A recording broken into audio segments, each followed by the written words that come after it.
Hello，大家好，我係 Jane。我係代表香港鑽石總會啦。咁我嘅公司咧係 Universal Jewelry。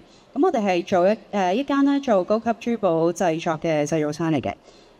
作為一個新一代嘅鑽石嘅從業員啦，亦都係一個鑽石嘅愛好者咧。我都做好多珠寶嘅鑽石同埋珠寶嘅設計嘅。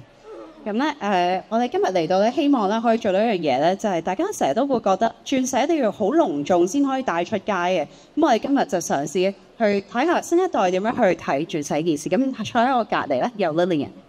Hello，大家好，我係 Lillian。咁我係一個時裝設計師啦，擁有自己嘅品牌 Canna Lily。咁亦都有幫唔同嘅品牌做設計同埋品牌嘅推廣。之前亦都有負責為一啲公司做一啲形象嘅設計，同埋為佢哋設計制服嘅。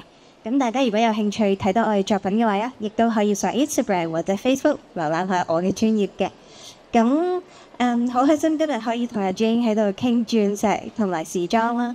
咁講起鑽石咧，好多女士都同我一樣咧，好中意、好心動噶啦。而咧今日咧，我哋就想分享下點樣將呢份閃亮咧帶去我哋每一日嘅日常生活裏面。咁我哋好多人可能都仲仍然覺得鑽石係一啲隆重嘅場合啊，或者應該要擺喺保險櫃啊，或者結婚週年先會攞出嚟戴嘅。咁一般人咧都會覺得好有距離感啦，但係我覺得其實鑽石係地球俾我哋嘅禮物，本質咧就係堅硬同埋閃爍，就好似我哋面對每一日嘅生活態度咁樣。係咧，我做運動流汗嘅時候啊，或者對住部電腦奮戰嘅時候，又或者同朋友出街去 cafe 傾下偈、飲下咖啡嘅時候咧，都覺得佢其實唔係一個擺設，而係同我哋生活好接近。因為譬如你朋友好耐唔見，都會間唔中見下啦。係啊，其實我哋喺鑽石咧喺我哋生活中咧，其實係一種我哋叫做 comfort sparkle，即係華麗同埋舒適咧，其實唔係二揀一嘅，其實可以擺埋一齊嘅。我哋日常生活中咧都可以完美咁樣有一個鑽石去融入我哋嘅生活嘅每一個 moment。其實鑽石咧其中一個好處咧係乜嘢咧？就係非常之容易清洗。即係點解我哋每一日都好容易可以去佩戴咧？就係因為天然鑽石咧。佢係首先我哋搽香水啦，我亦都唔怕會影響到個鑽石啦，係咪？咁我哋出汗亦都會唔怕嘅喎。咁啱咧，如果大家坐低見到有份少少嘅鑽石總會俾嘅禮物啦，係一個清潔嘅筆啦，咁樣佢係可以擦落去我哋嘅鑽石表面啊，同埋珠寶上面啊，都可以做到清洗嘅效果啦。咁另外，其實我哋都可以好簡單咁樣揾一啲水加少少清潔液，即係洗潔精咁樣去浸一浸，跟住擦一擦佢，好簡單就可以處理到啦。係啊，因為我自己咧，其實做運動嘅時候咧，都唔會特別將啲鑽石嘅首飾咧特別除落嚟嘅，但我就會揀一啲咧比較上面低調嘅款式啦。咁最緊要就係唔會棘到我哋自己嘅頭髮啊，或者唔會棘到件衫咁樣樣。因為我覺得係即係除咗戴咗鑽石呢個首飾覺得靚之外咧，亦都係提醒住自己嘅柔韌同埋堅硬咧係可以同時存在嘅。呢個係咪你平時嘅？係啊，做運動嘅時候嘅相啦，咁即係着住我設計嘅一啲運動服。通常譬如俾你揀耳環啊、頸鏈啊、手鏈啊，咁有啲乜嘢可能你做運動嘅時候都會佩戴嘅咧？我主要都係頸鏈啦，因為相對上面我做嘅運動唔係一啲好重量嘅運動啦，比較輕量少少啦。咁就頸鏈同埋手鏈我自己都係會戴住嘅。咁就都係我平時都係做一啲即係拉筋啊、舒展下或者 yoga 類比較真係輕少少嘅運動，咁就都唔會怕框清。哦，其實你話唔好整到衫啊，或者整到頭髮。其實都有好多嘅我哋可以選擇嘅。當我哋揀鑽石首飾嘅時候咧，我哋可以揀一種嘅叫做包邊箱啦，咁樣咧會容易啲去處理啦，亦都唔會勾到衫啦。但係其實咧，我哋可以睇下下一版啦。其實市面上仲有好多唔同嘅雙向方式啦，譬如我哋有啲叫 flush setting，就係成粒石嘅邊咧係藏咗喺金屬嘅裏面啦，又或者一啲基本上唔會其實就算你會見到有啲 perfect setting，我哋叫做有好多釘雙一點一點咁樣咧，都做得好嘅話，其實都唔會勾，基本上係唔會勾到啲衫嘅。都幾好佩戴，特別係做運動嘅時候。冇錯，同埋我覺得一啲 quality 好嘅首飾，其實你做運動有少少汗咁樣咧，其實都唔會對佢好大影響。跟好似阿 Jane 講頭先，其實鑽石因為好容易清洗，所以係我哋做運動嘅時候，我都係會佩戴住嘅。好。咁我哋如果日常生活嘅話，平時同朋友出街啊咁樣，我自己就比較中意帶一啲比較纖細少少嘅款式啦，然後做少少 layering 嘅。咁就因為我覺得係冇咁誇張啦，然之後但係喺閃亮中又有重點啦，又可以突出翻個鎖骨咁樣。阿 Jane 中唔中意一啲 layering 嘅配襯嘅咧？其實我都中意，之後我唔係好識，可能都要同你請教下。特別當我有陣時覺得可能做 fashion design 你會更加留意到一樣嘢。其實而家咧，譬如衫咧，一層一層咁樣搭上去，又或者中意着一啲鬆少少嘅衫咧，我哋戴首飾嘅時候，你有冇啲乜嘢嘅建議啊？如果着鬆身衫，例如我哋而家冬天啦嚟緊，咁如果係一啲寬鬆嘅毛衣咧，其實我比較推介咧就係一啲長款嘅，咁就可以將個重點咧去拉翻直，因為你件毛衣好闊嘅時候咧，咁反而咧一啲長嘅頸鏈咧就可以拉長翻個視覺效果。咁同埋我自己咧就覺得一啲 V 領嘅衫咧係可以更加突出一啲 V 型嘅頸鏈啦。咁如果係一啲比較係即係可能係一字肩啊，或者係一啲高領少少咧，我自己就中意佩戴一啲比較短身嘅頸鏈，一個 choker 咧，令到個視覺重點咧上翻去。幾好喎！呢個建議又真係，大家買嘢嗰時可以去考慮下自己平時着啲咩衫，咁樣可以揀翻一啲適合嘅首飾去戴。咦？咁我哋翻工嘅話咧，咁我其實咧可能我真係正式去翻公司嘅時間比較多啦。咁我哋通常咧就會最簡單咁樣配搭咧，簡單啲咧就係 tone on tone，即係譬如你着白色嘅衫，黑色、白色、灰色啊呢啲比較叫做 office 色少少嘅，係啦。咁我哋咧通常就會着翻一啲天然鑽石嘅話，我哋會揀翻普通白色嘅鑽石啦。咁樣可能佩戴嘅金屬嘅位置都會用翻18K 白金啊，又或者用緊 platinum 白金啊咁樣去佩戴都可以嘅。我想問 Jane， 你有冇做過呢一個顏色測試啊？我冇啊，但係我好似頭先聽你講過，你有做過，可唔可以介紹下？冇錯，我之前咧去韓國嘅時候，其實而家好流行做呢個色彩測試，就係測試你嘅顏色、你嘅膚色啊、頭髮啊、眼珠嘅顏色配合起嚟，到底係春夏秋冬呢一個季節。咁我自己做完之後咧，我就係屬於春季嘅。咁春季其實就係屬於一個暖色啦，所以我自己咧平時揀啲配飾嘅時候，其實比較中意揀一啲玫瑰金或者一啲香檳金嘅顏色，我就覺得會顯得膚色係更加嘅清透。其實我見到你真係着咗呢個 spring colour 嘅，係啊，真係有襯翻喎。係啊，玫瑰金係咪其實都比較適合啲亞洲嘅皮膚咧？我自己覺得係因為我自己嘅皮膚偏有少少暖得嚟，有少少粉色嘅，咁所以配合玫瑰金咧就係更加係配搭我嘅膚色啦。但係有啲女孩子咧，我就見到佢哋咧其實係符合即係比較似係冷色調嗰啲，佢哋帶啲銀色嘅時候咧，係整個膚色咧係顯得好清透、好靚嘅，我覺得。OK，咁我都可能要揾你做去做下先。其實金屬都有好多種顏色嘅，我哋睇鑽，雖然我哋係揀係鑽色啦，天然鑽石嘅鑽色啦，但係咧佢嘅金屬嘅部分咧，其實有好多種顏色嘅色調可以選擇嘅。咁我哋包括有頭先我哋見到啦，有銀色啦，有粉紅金啦，咁跟住去到真係揀鑽石嘅話咧，我哋都鑽石亦都有分好多種顏色嘅。除咗你唔好望後面住，除咗黃色、白色，你有冇諗到其他鑽石嘅顏色啊？粉紅色、綠色、藍色，我諗好似成個 colour spectrum 其實可能都有嘅，係咪？其實都差唔多齊，係啊，你可以望下。其實都幾豐富嘅嗰個顏色，全部都係啊，所以都可以襯翻我哋日常嘅配搭咯。咁如果你想知道更加多關於呢個彩鑽嘅話咧，我知道好似2點鐘都有另外一個 talk 專係講呢個主題嘅。明白。我想問阿 Jane 有冇一啲，你自己有冇特別中意邊一個顏色或者係一啲特別嘅形狀咧？鑽石？如果講切割嘅話咧，我自己係中意 princess cut，又或者一啲 kite kite 即係係啊菱形咁樣嘅，係。我呢排我就係見到好多一啲復古嘅一啲 cut 咧開始流行翻。咁我最近都有留意到咧，即係譬如 rose cut 啦，係一隻以前係好耐之前，但係我覺得出到嚟個感覺冇咁閃亮，就係好成個感覺係好透明一個鑽石出到嚟，係好靚我都覺得。係啊，其實 rose cut 咧只係佢初初咧鑽石咧出現之後咧，即係發現咗鑽石之後咧，佢慢慢咁樣拋光啊。初初咧其實係冇切咁多反嘅，係簡單少少，甚至其實淨係得個頂冇個底啊。跟住後尾慢慢咧就發覺，哦原來可以做到切割反射呢樣嘢，先慢慢越嚟越多。咁但係因為呢一個咁嘅古仔或者歷史嘅流傳，所以大家就會覺得啊 rose cut 咧係比較古典，有個古樸少少嘅氣質喺度。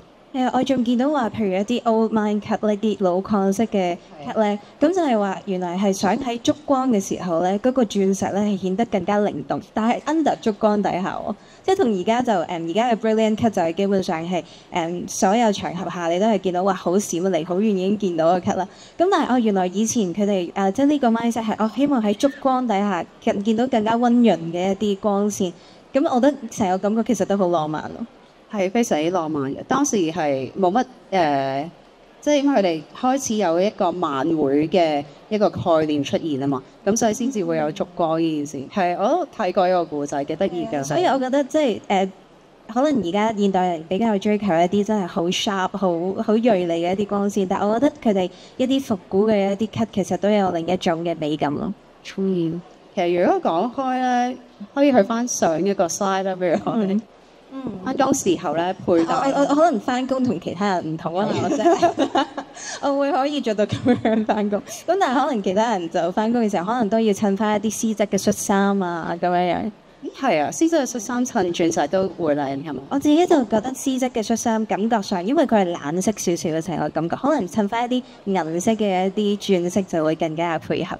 我有啲諗緊咧，其實你有啲耳環啦，我見其實都可以拆做兩邊咁樣樣嘅，咁都可以日頭咧就簡單少少，咁淨係戴其中一部分，跟住到夜晚嘅時候咧就可以配搭，係可以穿搭，有好多 two way 啊 three way 嘅首飾嘅而家。之前仲見過一個咧首飾咧，直情係戴喺博物館裡面嘅，佢直情係咧可以咧將一條頸呢變做一個皇冠咯。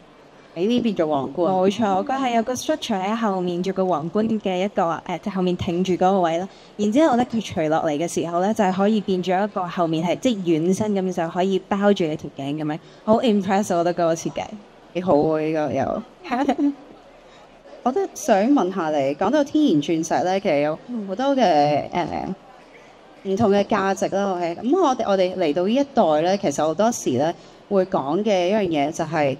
呢樣嘢對我有冇意義咧？究竟點解我會去佩戴咧？其實你有冇啲鑽石同你之間有冇啲咩特別嘅故仔啊？有啊，我自己咧其實完咗我第一個 fashion show 之後咧，就買咗一個細細嘅一個好簡單嘅鑽飾，好似係 Jamie 嘅戴嗰條頸鏈咁樣，真係好簡單嘅款式。但係咧，我就覺得係對我嚟講係一個 remind 我自己去即係經歷咗呢一樣嘢，而同時係對自己一個獎勵同埋一個認可。咁每次我戴嗰條鏈嘅時候咧，都記得我第一次做 fashion show 嗰種興奮嘅感覺咯。你第一次做 fashion show 係幾時？5年之前，咁犀利啦已經，犀利係晒。咁我都有諗過，其實呢個問題我都有諗過自己有冇啲好sentimental 嘅一啲係記得咧。係啊，因為你都知啦，頭先有講過屋企係做珠寶噶嘛。咁咧我公咧其實咧係有自己手做咗一批嘅胸針，就淨係俾屋企人嘅啫。哇，好少咧就唔賣嘅。哦，咁我最近咧亦都即係我覺得呢個咁樣一路流傳落嚟咧，我都覺得好特別。到有一次咧，我真係收到呢個胸針嘅時候咧，我嗰度其實我完全冇諗過佢係即係可能大家長輩傳落嚟嘅。OK，首飾啊，好多人就會諗起究竟值唔值錢啊？但其實嗰個接收到嘅嗰一個 moment 咧，我就諗到哇，呢個咁意義重大嘅嘢，你竟然係會交俾你，係啦，會送俾我。即係當然有好多個啦，但係收到其中一個我都覺得好開心嘅。我都覺得如果係由家人傳承嘅話咧，佢嗰個價值其實係已經唔係可以用你正常嘅一個即係市面上面嘅價錢去量度咯。但係有冇可唔可以問下？依然係我男朋友送咁樣嘅啫。有有收到嘅，有收到嘅。咁收到嘅時候都會覺得係大家對一個即係愛情嘅一個見證啊，或者係會好記得佢嘅送俾我嘅時候嗰個節日係點樣，所以我覺得係鑽石係真係一樣佢有紀念價值嘅嘢。係啊。咁我想問阿 Jane，如果我哋揀鑽石嘅時候咧，其實有冇一啲 budget 或者挑選嘅時候嘅一啲 tips 可以俾到大家咧？我哋揀鑽石咧，其實有好多方式可以去睇呢件事嘅。咁第一就梗係從設計方面啦。咁但係咧，鑽石本身咧，其實都好講究㗎。咁鑽石咧，我哋成日都會講好閃冇閃。其實點解你有冇諗過點解閃咁緊要？我覺得嗱，我其實有少少嚟之前，其實我都有專登做少少功夫嘅，咁就知道原來係唔同嘅 cut 咧，原來對於鑽石閃唔閃係有好大嘅關係。係啊。你頭先提及嘅，譬如 rose cut，相比起 brilliant cut 咧，brilliant cut 係會閃實啲啦。咁亦都有一個少少嘅原理啦，即係有啲似我哋中國都有個諺語叫一白遮三醜咁樣咯。嗱，鑽石咧閃嘅時候咧，會好自然地睇唔到佢裡面嘅內含物啦，亦都會遮蓋咗，稍微遮蓋咗佢嘅顏色嘅。咁所以到我哋去袋一個鑽石嘅顏色嘅時候咧，我哋甚至要反轉去，等佢唔好咁閃，我哋先睇到呢個鑽石真實嘅顏色，去做一個鑑定嘅。咁所以當我哋去買或者揀鑽石嘅時候咧，不妨咧去揾一啲 cutting 好好嘅鑽石作為一個考慮點。咁除咗 cutting 之外，咁鑽石嘅4C你會點樣排佢嗰個次序咧？cutting 係第一啦。首先睇下佢有冇色先。如果佢有色嘅話咧，我會擺顏色喺第二，喺第一或者第二。咁如果佢冇顏色嘅話咧，我會一定切割係第一先啦。頭先講到嘅。咁跟住之後就係佢個淨度啦，跟住之後就顏色啦。佢哋相對上面好似淨度係咪冇咁重要？因為我哋肉眼同埋即係你嗰個專業鑑定師放大好多倍睇，咁其實就有啲唔同噶嘛。咁你會唔會覺得係咁淨度同埋呢個卡數嘅話，你係會點樣選擇呢？我覺得每個市場都有少少唔一樣嘅。我有試過有一個係做藝術嘅，一位男士嚟嘅，其實佢買俾老婆。咁咧，佢係因為做藝術緣故咧，佢所有嘢都要做到好 perfect。咁所以佢就話一定要係 3DS 或者 flawless，即係 internal flawless 咁樣先至可以做。咁但係我覺得一般嘅消費者可能佢對於冇咁即係冇咁追求完美，冇咁追求完美嘅話咧，其實一般正常戴 3DS 啊 VS 其實已經好好噶啦。咁我想問阿 Jane，我哋都想知道多啲天然鑽石嘅資料咧，到底喺邊度可以揾到咧？其實你買鑽石嘅時候咧，大家都會問有冇證書。其實香港咧有就算應該話市面上啦，全世界都係啦，有幾個好權威嘅機構咧係頒發呢啲天然鑽石嘅證書嘅。咁上面咧你就會揾到4C 嘅資料啦。咁頭先我哋有講過有 cut 啦、clarity 啦，跟住有 colour 啦。咁仲有一個就係 carat，就係佢個尺個 size 個重量就係個 carat。咁我哋可以講按照自己喜好去買咯。咁如果你買嘅話，你會揀啲乜嘢咧？我自己因為即係我讀設計出身啦，咁所以其實個款式對我嚟講其實係最重要。我反而雖然而家係比較流行 brilliant cut 啦，咁但係其實我相對上面冇咁重視佢呢一個即係夠唔夠閃。我反而係成個珠寶嘅一個設計、一個流動啊，各樣嘢對我嚟講係更加重要啦。咁阿 Jane 你咧？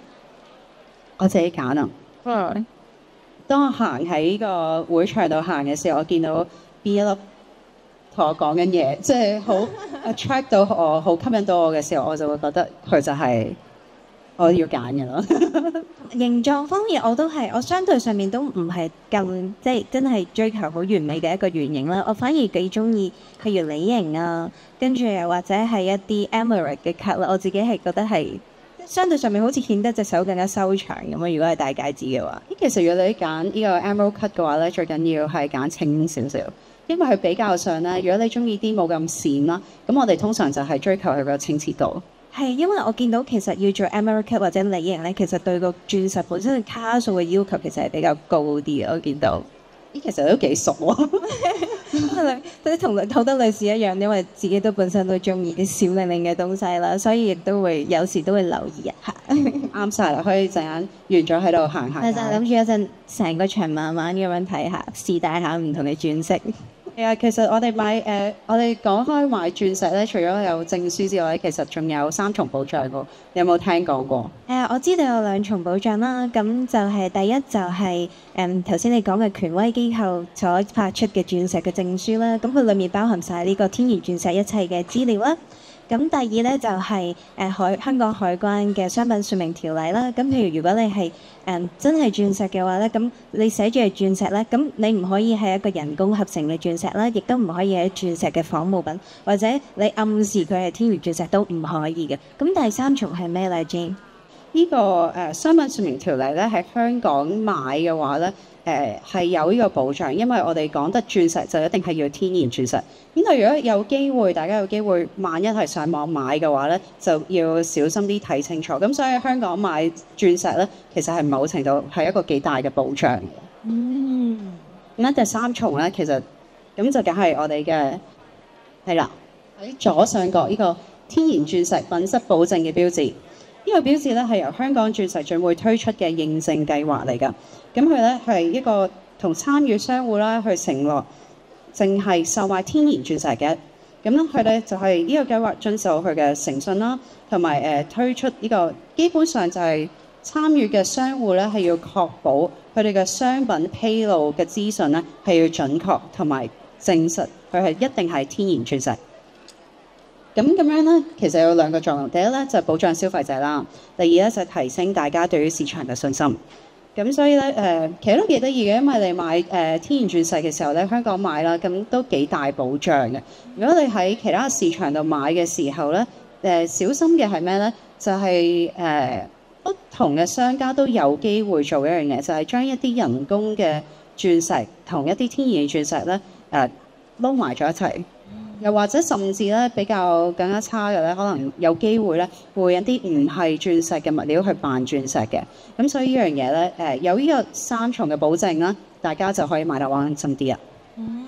咁係咪阿 Jane 都未必好推介大家係上網去購入呢個鑽飾咧？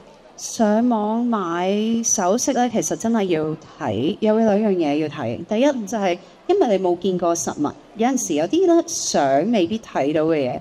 係用眼睇咧會比較清晰啲嘅。咁第二樣嘢咧就係商家係你係揾唔翻佢噶嘛，有機會，因為係上網。係呢個試過買啲好簡單嘅嘢，唔係鑽石啦，買完之後成個網站係唔見咗，咁嚴重，揾唔翻啦。係啊，即係比較有啲咩事都好難去追究啦，係咪？咁但係喺香港買咧，其實都比較，我其實。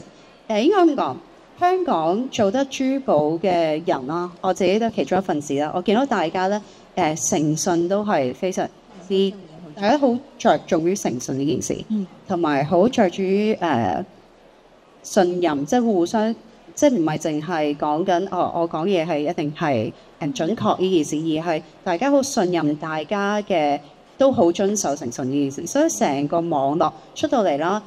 由原材料啦，一路交到去珠寶商啦，一路交到去銷售商啦，即係零售商啦，你都會覺得好放心嘅。好啦，咁我哋今日咧就同大家分享咗好多關於鑽石同埋衣着嘅配搭啦，希望可以幫大家將天然嘅鑽石當入日常嘅生活嘅。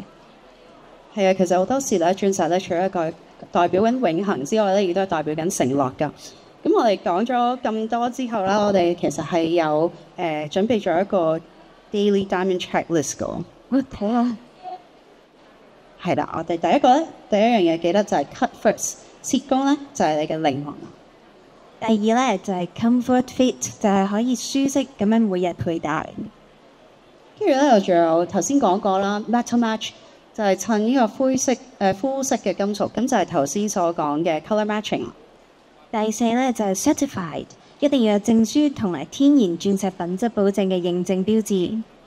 點 story 亦都係最緊要㗎啦。其實每一樣嘢我覺得除咗鑽石之外，其實所有呢個世界好多好緊要嘅嘢，個古仔都係最緊要。佢點解會屬於你？你點樣覺得佢咁獨一無二？就好似鑽石咁樣獨一無二，都係因為背後嘅故事。係啊，例如我做設計嘅時候，有一樣嘢我係即係由開始嘅時候到而家都係覺得好推動到我做嘅一個原因啦，就係我知道啲女仔着住我嘅作品嘅時候咧，其實係都係一啲佢哋好重要嘅一啲場合啊，或者係一啲紀念日啊，或者係佢哋結婚嘅時候。咁呢一個我覺得佢哋嘅嗰個故事係令到我件作品更加有溫度，所以係我覺得每一件作品後面嘅故事其實都係即係都係好重要。你講開有溫度呢樣嘢，我哋呢嘅鑽石咧好特別，就係你出到嚟嘅時候，佢係一個好有溫度嘅情況之下形成。出到嚟嘅時候，我哋再去慢慢切割。大家認為好硬淨、好堅硬嘅鑽石，其實反而就係最有溫度嘅一個禮物。係。咁我覺得天然鑽石係唔係遙不可及嘅物質啦，而係我哋生活裏面咧最堅實、最閃亮嘅伙伴。咁從今日起咧，就希望各位咧都可以同鑽石一樣活得閃亮每一天。好，thank you。